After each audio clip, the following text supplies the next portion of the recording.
لله وكفى وسلام على عباده الذين اصطفى أما بعد أعوذ بالله من الشيطان الرجيم بسم الله الرحمن الرحیم.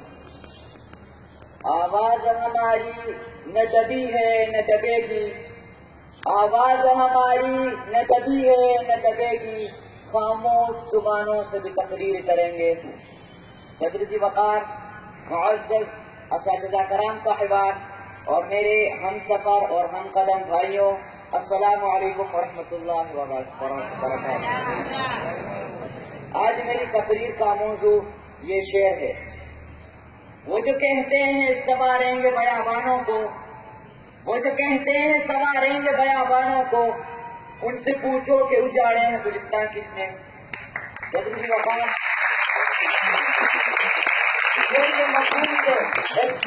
انسان بخوبی آگاہی حاصل کر سکتا ہے کہ اس شعر میں ان حقوق انسانیت کے عالم برداروں کے بارے میں بات ہو رہی ہے جو اپنے آپ کو دنیا کے ٹھیکیدار سمجھتے ہیں، جو اپنے آپ کو ایٹمی طاقت سمجھتے ہیں، جو اقوام عالم کو درپردہ اپنا محکوم اور غلام سمجھتا ہے، جو انسانیت سوز مظالم کا ذمہ ہے، جو ملک اور قوموں کے درمیان نفرت کے بیچ بو چکا ہے، جو غریب ملکوں کو امن کے نام پر قدم نہیں دے چکا ہے، جو پرامن ملکوں کو ترقی کے نام پر غلامی دے چکا ہے، جو خلافتی ریاستوں کو جمہوریت کے نام پر دغا دے چکا ہے، یہ اپنے تانے داری کا سکہ جما رہا ہے تاکہ اقوام عالم کو دھوکہ دے سکے کہ ہم تو امن لانے والے ہیں. حالانکہ یہ تجاری کا احساس امن، سکون، چین، جمہوریت، نو تعمیریت، ترقی اور خوشحالی کے نام پر ہمارے گلستانوں کو بھیابا اور جھنڈ بنا چکا ہے.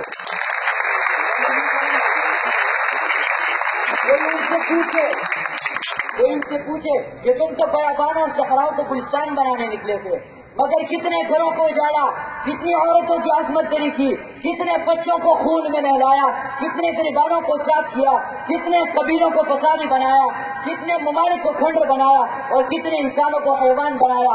ایک باطل قوتوں، تم نے عراق، کشمیر، فلسطین اور لبنان کو کھنڈرات میں تبدیل کیا، حالانکہ تم گلستان کی ابھیاری کے دعوے دار تھے. غربت، بے روزگاری اور بدمنی کے اصل ذمہ دار تو تم بن گئے. اپنے شیواہ اندھیروں میں جلاتے ہیں چراغ، اپنے شیواہ اندھیروں میں جلاتے ہیں چراغ، ان کی سازش ہے زمانے میں یوں ہی رات رہے.